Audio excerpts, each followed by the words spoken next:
This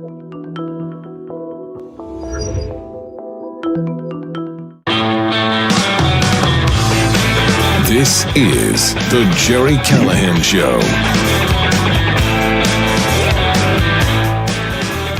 Well, for 6 months now, 200 days, we have watched Democrats do everything in their power to stop ICE, to stop the immigration and customs enforcement officers out there doing God's work, heroes, trying to remove the worst of the worst, trying to get criminal, illegal aliens out of our communities, drug dealers, and murderers, and rapists, and guys from Romania running child health scams. We'll get to that guy. But it's been amazing. It's been, in my mind, somewhat confusing, perplexing that you as an American, an elected representative, a senator, a governor, a mayor, would do everything you could do, literally to the point of physically attacking ICE agents, getting arrested, assaulting ICE agents, sitting in the lobby of ICE facilities and demanding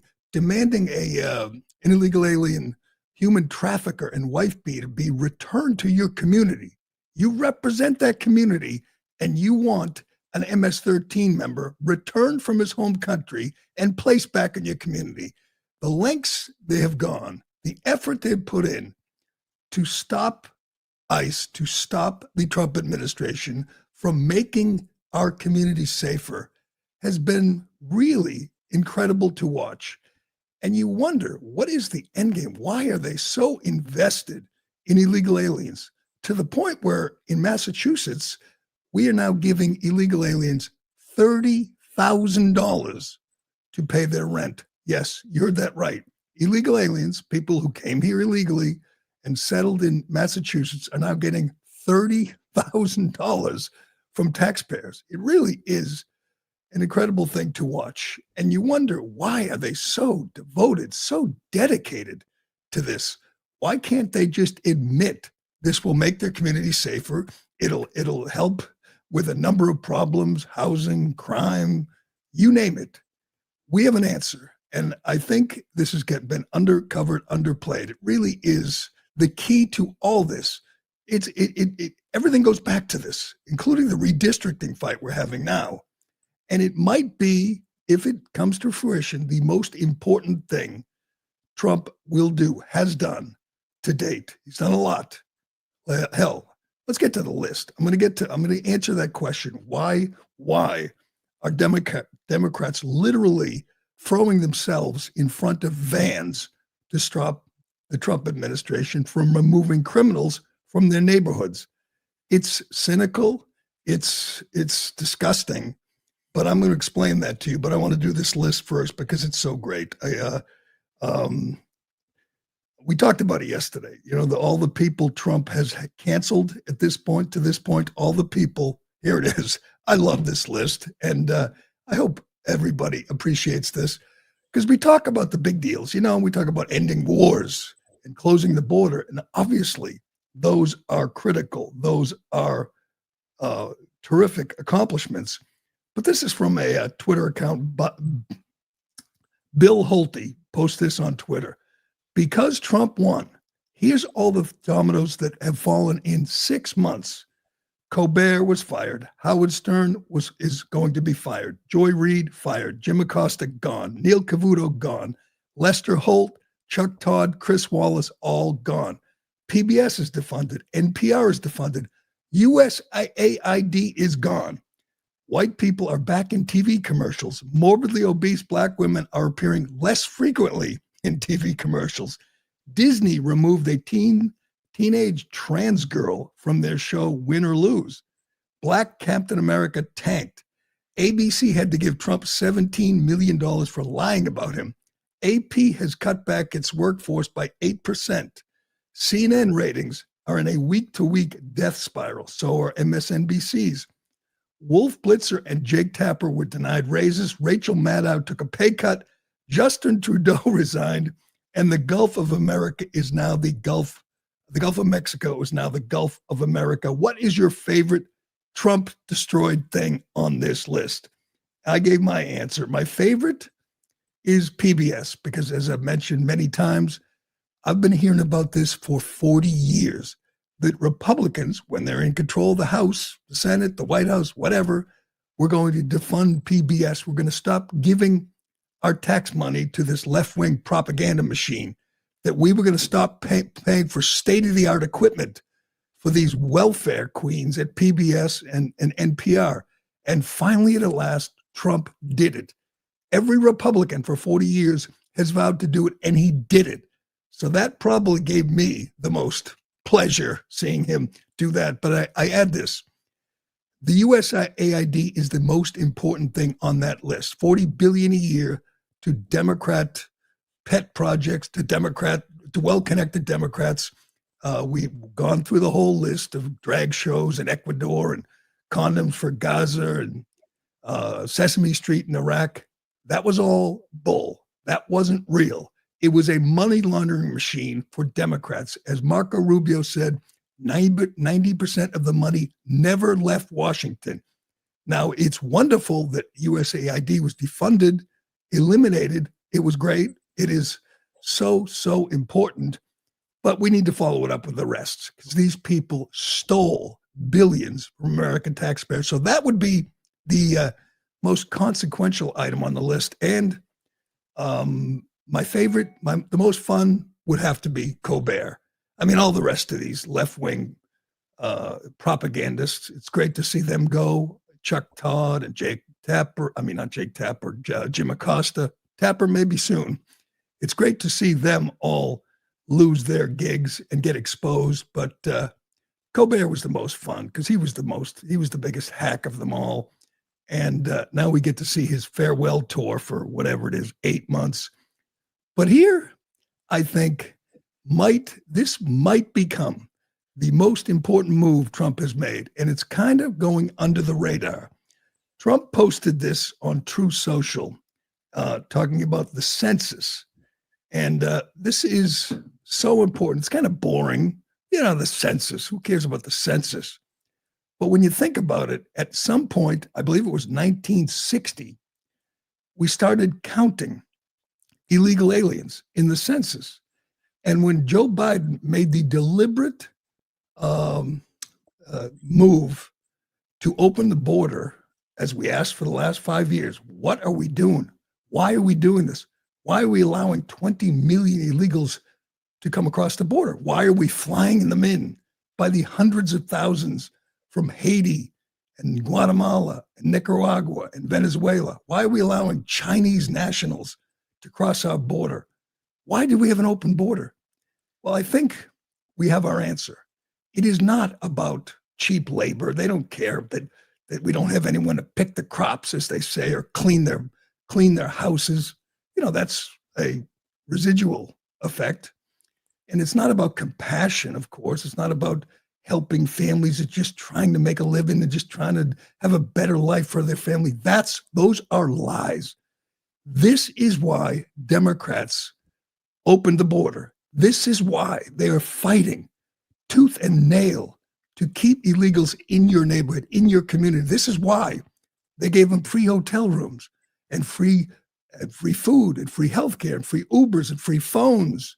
This is why you and I spent billions and billions and billions for the last 4 years to pay for people who weren't supposed to be here.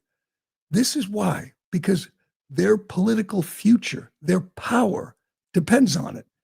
I looked it up. I read about it. They count illegal aliens in the census, and that might not sound like a big deal. It is a huge deal. Put Trump's post up here.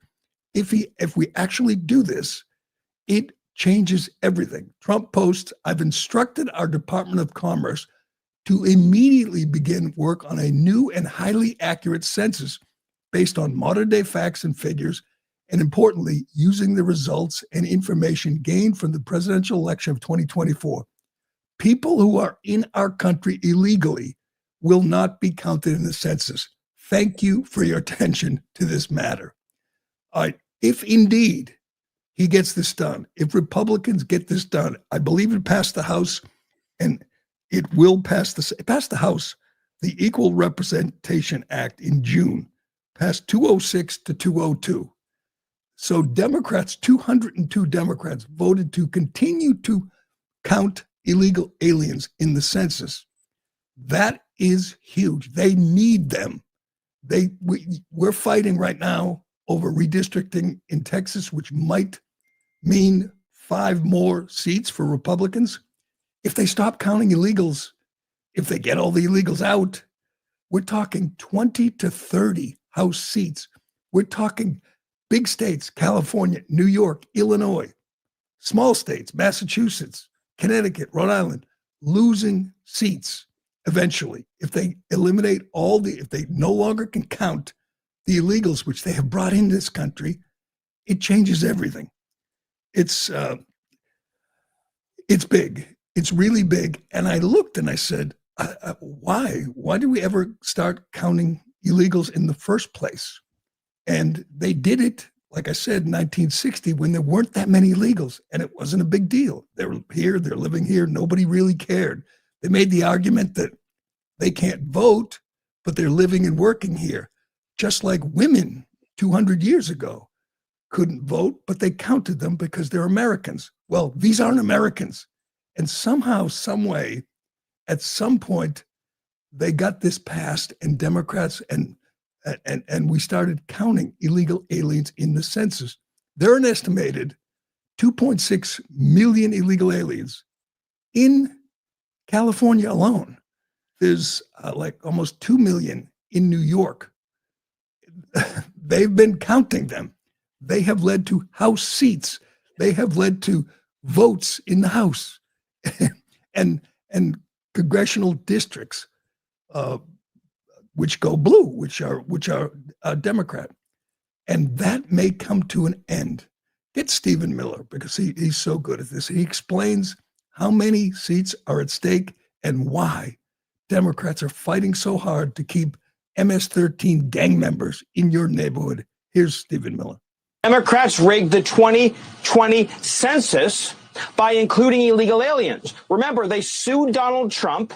They sued the administration. They fought tooth and nail to include illegal aliens in the census. 20 to 30 of House Democrat seats wouldn't exist but for illegal aliens.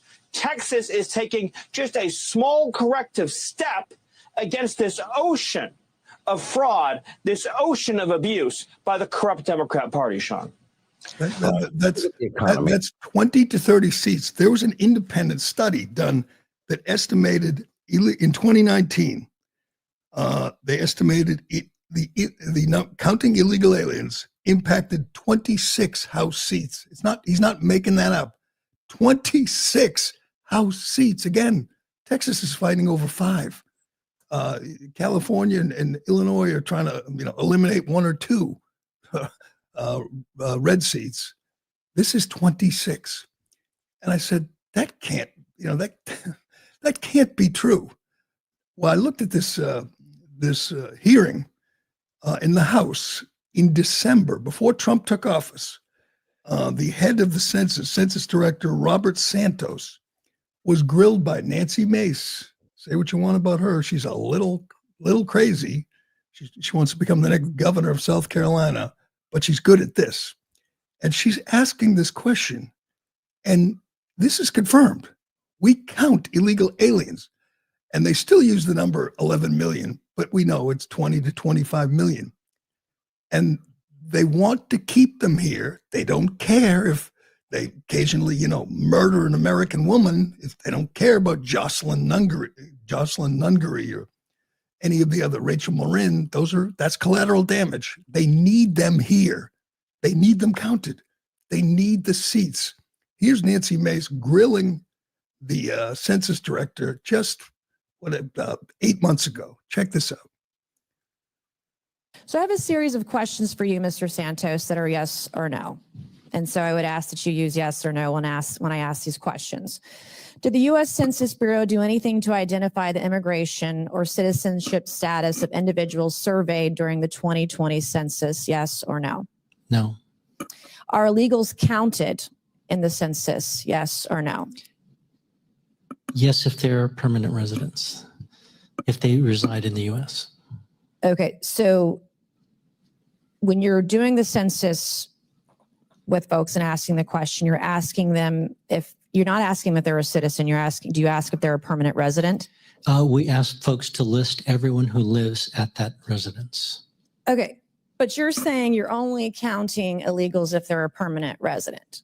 Well, if they live at that residence. It's the interpretation of the So instructions. your definition of permanent residence is that they live at a place in the U.S., at a U.S. address. Yes, I believe I misspoke because there's a legal definition to permanent. Yeah, to permanent resident. It's someone who usually lives at that address.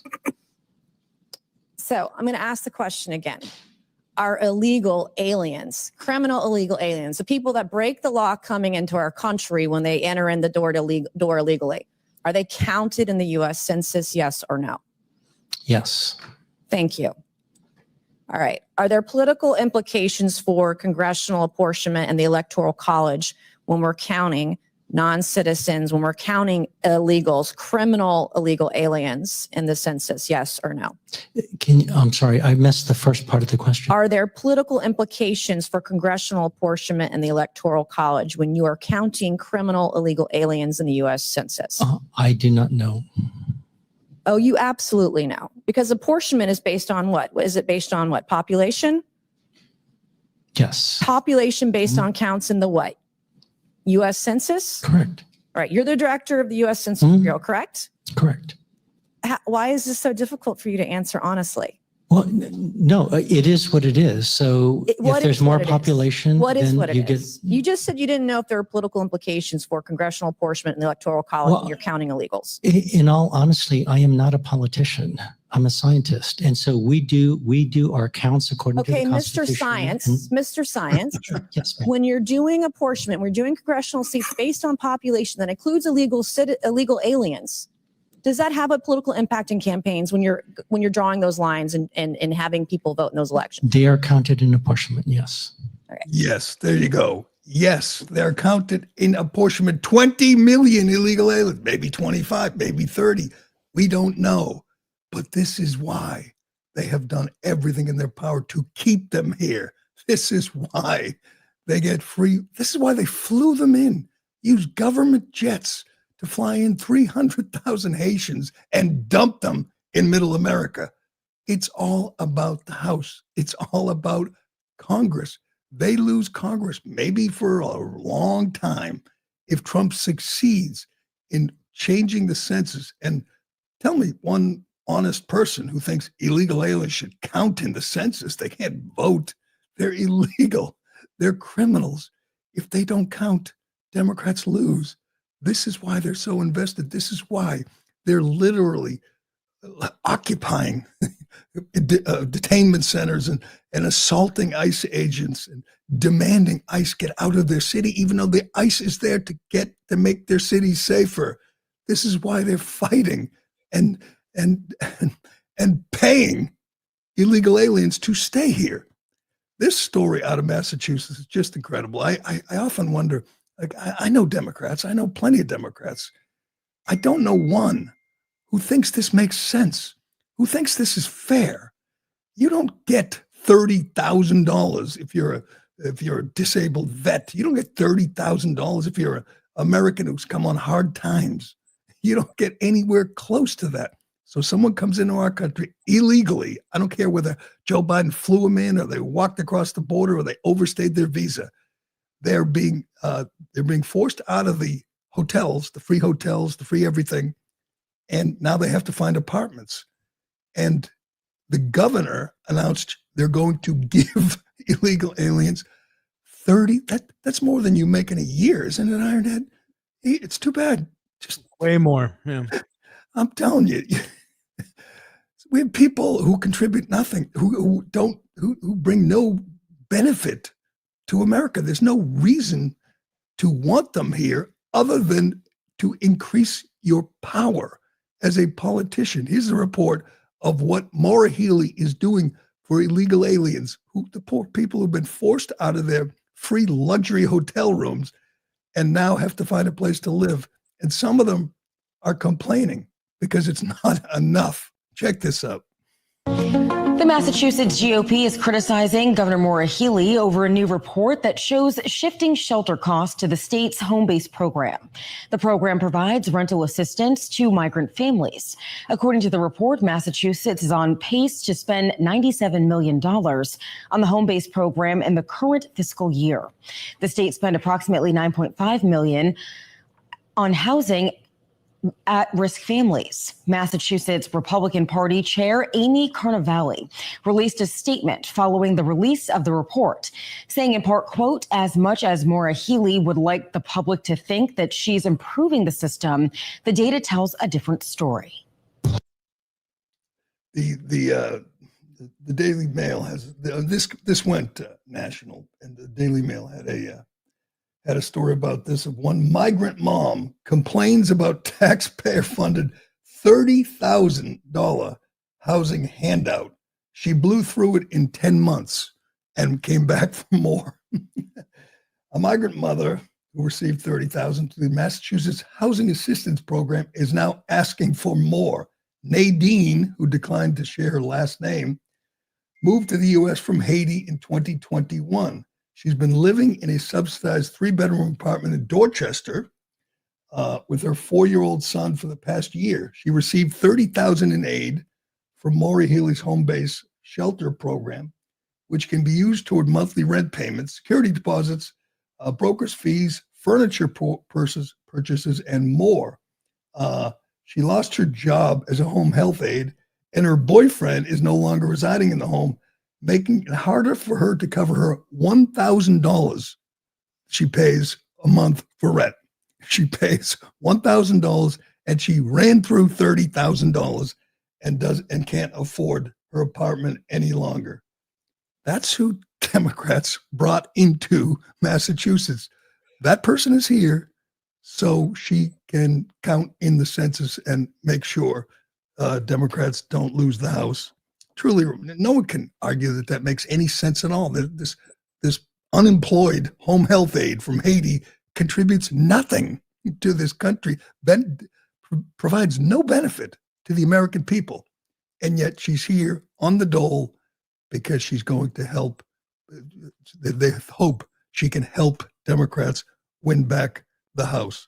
Truly amazing story. And if this happens, this will be bigger than any of the other things on the list. This, other than closing the border, I guess, or ending wars. It's great that Stephen Colbert and Chuck Todd are out of jobs, but this right here, no longer counting the 20 million illegals in the census, is going to be Trump's most consequential accomplishment of his first year. And God, let's hope it happens. All right, we got much, much more to get to on this Thursday. We got to get to the latest on Big Balls, an American hero who got beaten badly by a gang of teen thugs, teens. It's out of control in D.C., and Trump is threatening to bring in the National Guard to secure our nation's capital. I would love to see this. It's insane that it's not safe to walk around the nation's capital, the go-to tourist destination in this country, hell, it's the world capital in many ways. And you can't walk around the city because 14-year-olds might carjack you or beat you or kill you. And Trump is vowing to bring an end to that. And tonight, big premiere on Prime Video, the story of Diana Taurasi. Yes, if you thought the WNBA players were unlikable to this point, wait till you see what they got coming for you tonight. Yes, Diana Taurasi, whining about free market capitalism. We'll get to that and more, but first. Excuse me. If you've ever searched for your name or address on Google, it's shocking to find how many results have your personal information, and it's not by chance. Data brokers and people search sites, collect your personal information, your name, address, phone number, financial info, income, and hundreds of other records. They sell it and share it publicly without your consent. But Incogni is here to put an end to that. It hunts down these unethical sites and gets your info removed from the places that expose your private information. You don't have to email anyone, fill out forms, or jump through hoops. They handle the entire process for you. Incogni is also continually monitoring if your data is put back into these databases, requesting repeated removals. This way, it keeps them off there forever. So you get fewer spam calls, spam emails, and you get more peace of mind. And best of all, you can cancel anytime, and they offer a 30-day money-back guarantee, so you can get it completely risk-free. Right now, you get 60% off an annual plan by going to incogni.com and use code word Callahan. That's incogni, incogni.com/Callahan, and use the code word Callahan at checkout. You get 60% off and protect your data for an entire year. Before we get to big balls and the war zone that is our nation's capital right now, I got to do this because this is another one of those stories that you look at and you say, how is this allowed till now? Trump often brags about his common sense agenda and things he does that just make sense. They're not ideological. They're not like far right initiatives. They're just common sense, like not counting illegals in the census. This would be top of the list of just common sense. Did you know up till now, hell, in some states, you could buy, Skittles and Twinkies and Dr. Pepper with your SNAP benefits, SNAP, which would be Supplemental Nutrition Program. Well, there were no restrictions anywhere until now on what you could buy with your EBT card. You could buy candy, you could buy junk. And that led to other problems, obviously obesity and diabetes. And the MAHA agenda, Make America Healthy Again, is now being implemented, at least in some states. This is from the Daily Wire. In what's being praised as another Make America Healthy Again win, a growing number of states have been approved to limit food stamp purchases to healthier options, cutting out sugary drinks and candy. Agriculture Secretary Brooke Rollins authorized waivers for another 6 states to limit purchases with food stamps, known as SNAP. A bunch of new states have been added. 12 states are now approved to limit food stamps since Trump took office and tapped RFK Jr. to lead the Department of Health and Human Services. Somehow, up till now, you've been able to use your SNAP benefits to buy candy and Coke and orange soda. And if you're online, you see these videos of people doing just that with grocery carts full of junk, and then boom, EBT card. We, the taxpayers, have been buying candy and root beer for SNAP recipients who invariably are already struggling, with a weight problem. But that's ending, and it's ended in 12 states. Why it's still allowed in 38 states is another story. Think about it. A portion of your paycheck this week is confiscated by the federal government so that somebody who is on the dole can buy candy. And they do. The number one item purchased with SNAP benefits is soda. So you're not paying, for healthy foods or, keep starving children fed. You're paying for Dr. Pepper. You're paying for Hostess cupcakes and Sour Patch Kids for poor people. And there were no limits until now. Can you imagine being against this? There are actually people who are against, saying, "Oh no," and many of them are on the payroll of big candy of junk food special interests who want to continue this insane policy. But here's Rachel Rollins, Agricultural Secretary, explaining that what is going to happen to at least 12 states, hopefully every state before long. Go ahead. My confirmation, our department has encouraged states to think differently and creatively about how to solve the many health issues facing Americans. One way is by not allowing taxpayer-funded benefits to be used to purchase unhealthy items like soda, candy, and other junk food. The number one purchase by SNAP recipients is sugary drinks. SNAP is a supplemental nutrition program meant to provide food benefits to low-income families to supplement their grocery budget so they can afford the nutritious food essential to health and well-being. That is the stated purpose of the SNAP program. The law states it, and President Trump's USDA plans to deliver on it alongside our partners at HHS. So today, I'm proud to sign 6 more waivers for Florida, West Virginia, Oklahoma, Texas, Louisiana, and Colorado. This is in addition to the waivers we've already signed for Iowa, Indiana, and others across the country. I continue to encourage states to be laboratories of innovation, think through how you can promote healthy families and healthy communities. And because of our historic partnership, USDA and HHS, and the visionary leadership of the governors here with us today and of the states represented by the signings, we are doing something about it. These SNAP waivers are just one piece of the MAHA effort. We work so closely together to encourage voluntary commitments to remove artificial food dyes, among other things, from our food supply. And together we are crafting sensical dietary guidelines for Americans that prioritize whole, healthy, and nutritious foods. All right. Now, you have people who are against that. They're against that. They want to continue to give taxpayer money to people to buy candy. SNAP spends this is amazing, $405 million a day, and 10% goes to sugary drinks, another 13 to 17% for candy.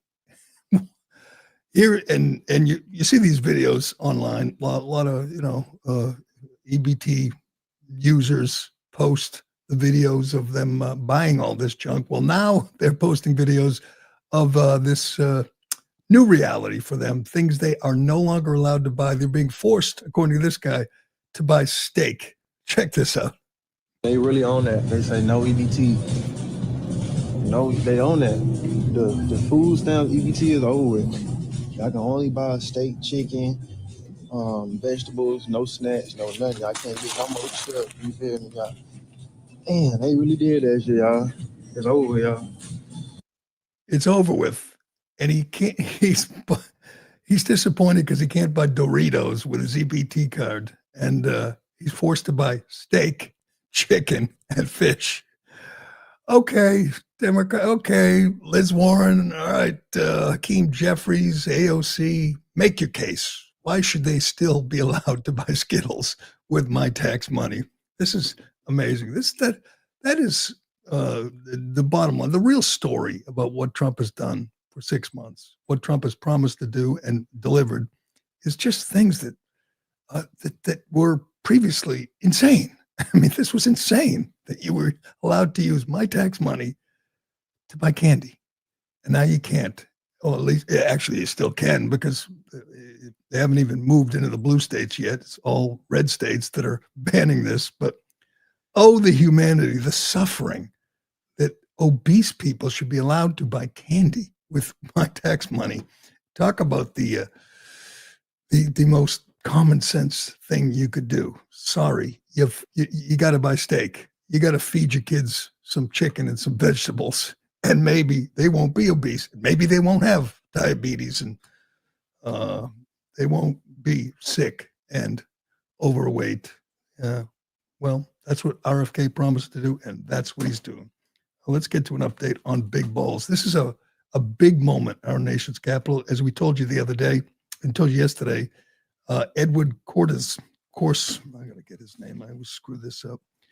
Edward Corestein, also known as Big Balls, a valuable member of the Doge team, 19 years old, gave up everything to move to D.C. and work for the federal government 16, 18 hours a day to cut fraud, waste, abuse, and theft just doing real important work.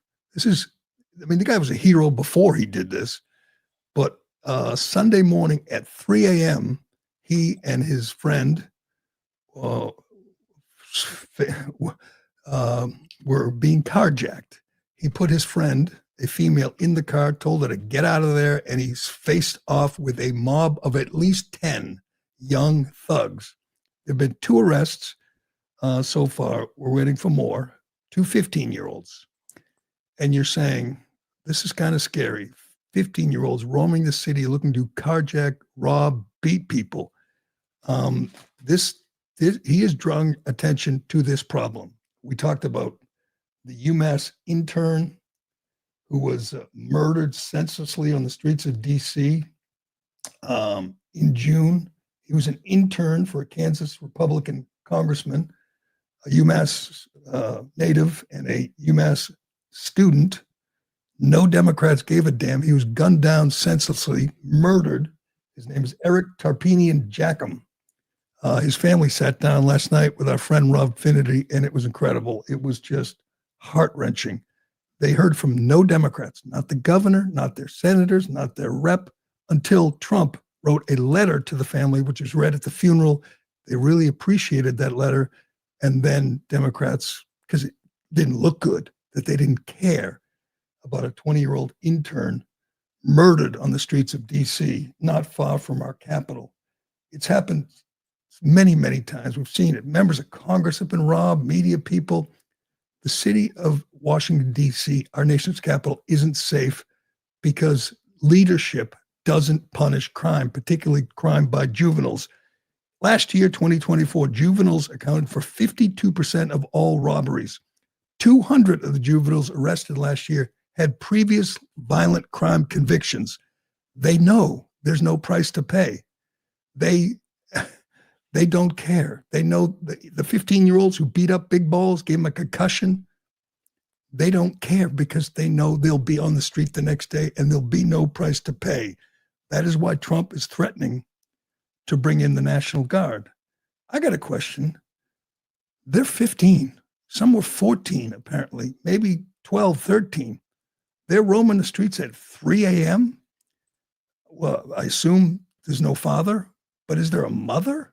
Are there any parents involved with this? You have at least 10 kids who are 14, 15 years old out carjacking. We saw a couple of cases of school shooters or mass shooters, their parents prosecuted and convicted. Does anyone ask why the parents allow this? Does anyone ask where the parents are? Where do they live? Who do they live with? Does anybody care? I think the answer to that is no. Democrats who run D.C. do not hold criminals accountable. It is kind of scary when you think about it. Again, our nation's capital, a tourist destination, a place that everybody should feel free to walk around and look at all the history, all the buildings and monuments, and all the attractions. And you can't do it because a bunch of 15-year-olds are roaming around like terrorists, putting the fear of God into anybody who walks the streets. Well, hopefully that's going to change. Trump said yesterday he is considering sending in the National Guard, and the new U.S. Attorney in D.C., Judge Jeanine Pirro, explained that she is going to start holding these kids accountable. It is amazing. Listen to her explain how they don't even bring charges in many of these cases. Violent beatings, carjackings, and many times these kids aren't even charged. Listen to this. This young kid who worked at the White House was beaten to a pulp. He's got a broken nose. He's got a severe concussion. He's battered all over his head, by a gang of punks.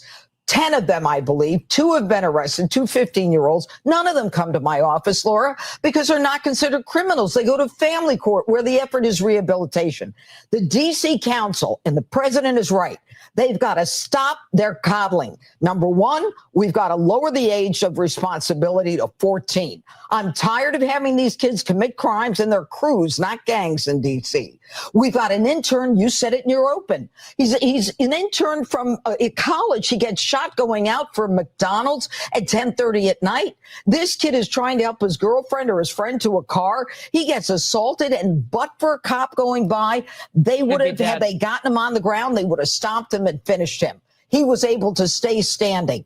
This has to end. The council has this Youth Incarceration Act where we had a guy who shot a kid on a bus, not justified, with an illegal gun. You know what the sentence was? Probation. The judge said go to college. Okay? He took an illegal gun. He should be jailed for the illegal gun. Forget about the shooting. You put that on top of the gun. Then what we've got are kids who are out there who are making fun of all of this, doing carjackings, and I can't touch them because they want to protect them. They know that, and that's why they travel in gangs. Know that. And the older kids send out the younger kids to do the real dirty work because they know they're fine. They absolutely understand. And youth violence is on the rise, not just in D.C., but across the country. And if you think that these kids need to be coddled and they need to be hugged, they need to have consequences. They need to understand that enough is enough, that we're going to put them in jail or some kind of youth rehabilitation detention facility and not allow the D.C. Council, one of whom I just recently indicted, to take cover for these kids. It's time to end it. That's what the president wants. That's what we're going to do. Look at what worked in New York City. That has to happen. That has to happen. I mean, you can't allow this. You can't just ignore, as much as Democrats want to, ignore the murder of an intern. They haven't arrested anyone. The family is just destroyed. They're ruined. They're wrecked. Their lives are wrecked. And you just say, things happen. Some people did something. It's our nation's capital. It's one of our most violent cities. And it's because there are no consequences. These two 15-year-olds, we won't know their names. We won't see their mugshots. We won't see their perp walks. And they'll be charged and sent to sent to school, as Pirro said. Go to school. And they'll be out doing it again the next day. Most of the violent criminals have done it before. They'll do it again. And it just seems, it's one thing, in Baltimore, New York, or whatever. In our nation's capital, you should be able to walk around right near the White House. Hell, the president lives there.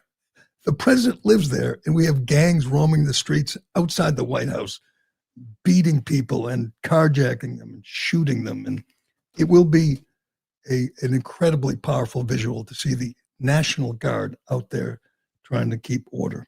All right, let's get to our favorite story of the day. Ironhead has plans tonight. Yeah, he was going to go to the gym, but that's canceled because debuting tonight on Prime Video is Taurasi. Taurasi, that's what it's called. A series about the best player in the world, according to her, the best player in the world. Before we get to that, let me just say, Diana, you're a really good WNBA player. You're not even close to the best player in the world. There's a whole NBA. There's men's leagues all around the world. There's college men's players. There's high school men's players who are much, much better than you. That's the first problem. You're not the best player in the world. Secondly, whining is not good box office.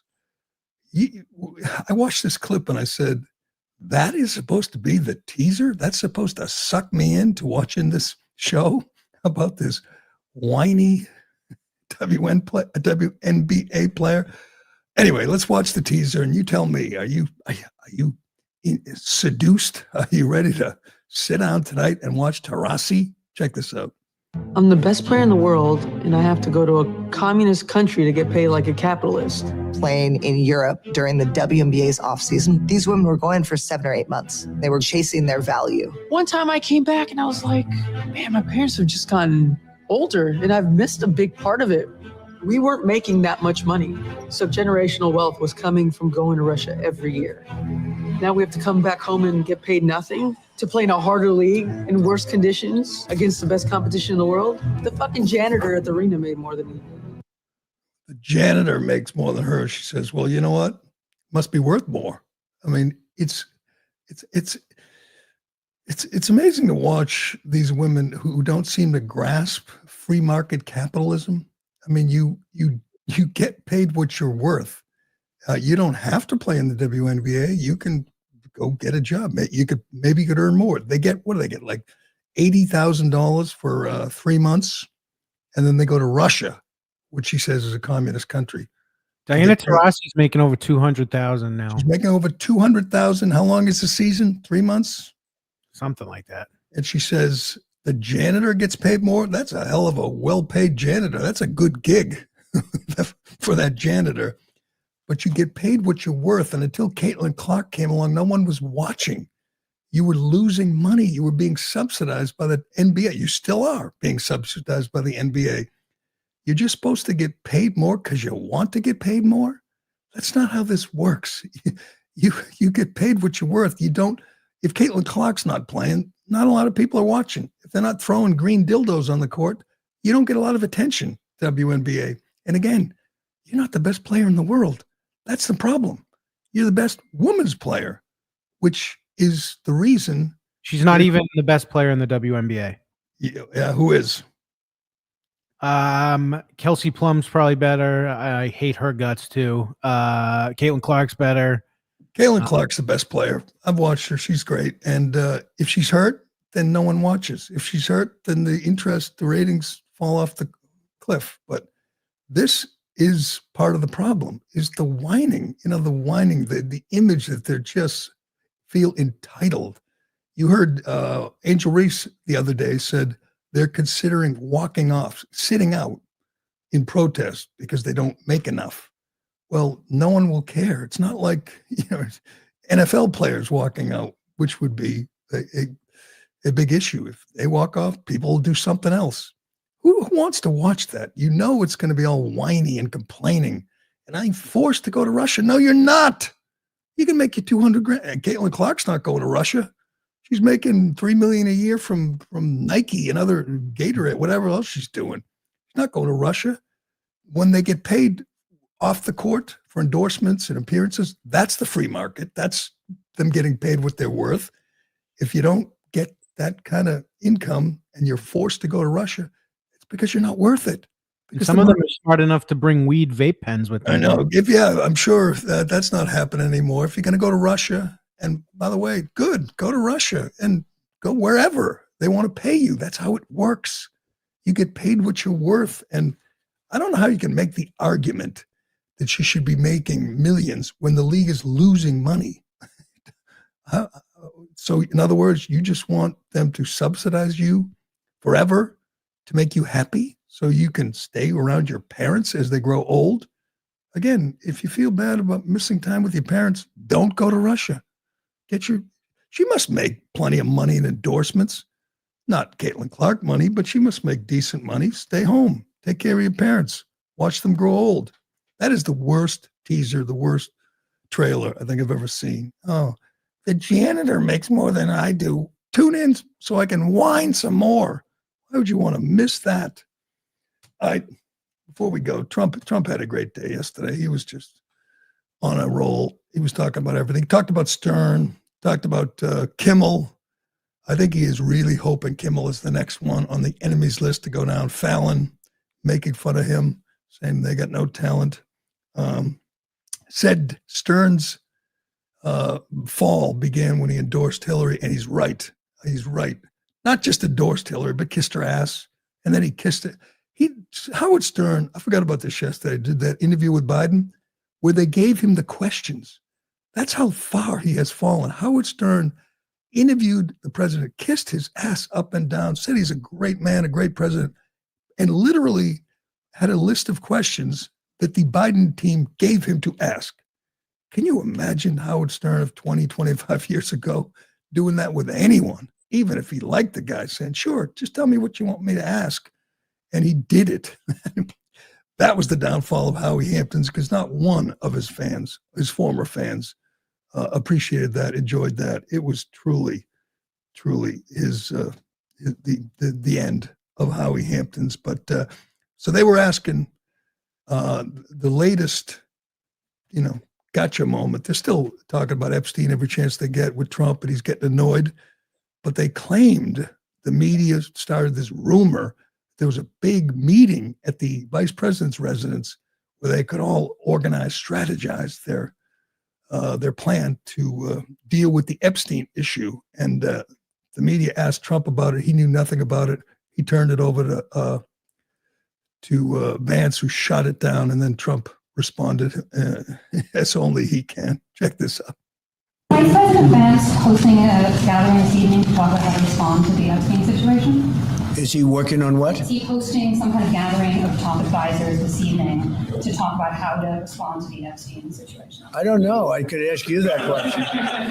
I don't know of it, but I think here's the man right here. I saw it reported today, and it's completely fake news. We're not meeting to talk about the Epstein situation, and I think the reporter who reported it needs to get better sources. Look, the whole thing is a hoax. It's put out by the Democrats because we've had the most successful 6 months in the history of our country. And that's just a way of trying to divert attention to something that's total bullshit. Okay? It's not a hoax, but it is a distraction. They will latch onto that. If you're tuning into MSNBC, they'll spend half their day talking about Epstein, and they better be careful because, hell, the House is moving forward. The Oversight Committee has subpoenaed everybody, mostly Democrats, including Bill and Hillary, to talk about Epstein. So they don't want it to go away, and it's not going away, but I don't think it's going to end the way the media was hoping. But that Trump's going to get increasingly annoyed by the Epstein questions. That's how he's going to respond every day when he tries to talk about, Apple investing $600 billion and they ask about Epstein. It is getting under his skin. And maybe that's what they want to do, just annoy the man. But anyway, that will do it for today. Thanks for watching. Thanks for listening. I'm Gerry Callahan. This is The Callahan Show, and we will do it again tomorrow. Thank you. Oh, my God. Is she crazy? Thank you. Wow. Thank you so very much. Thank you, everyone. Thank you, everyone. Thank you. Oh, too many thank yous.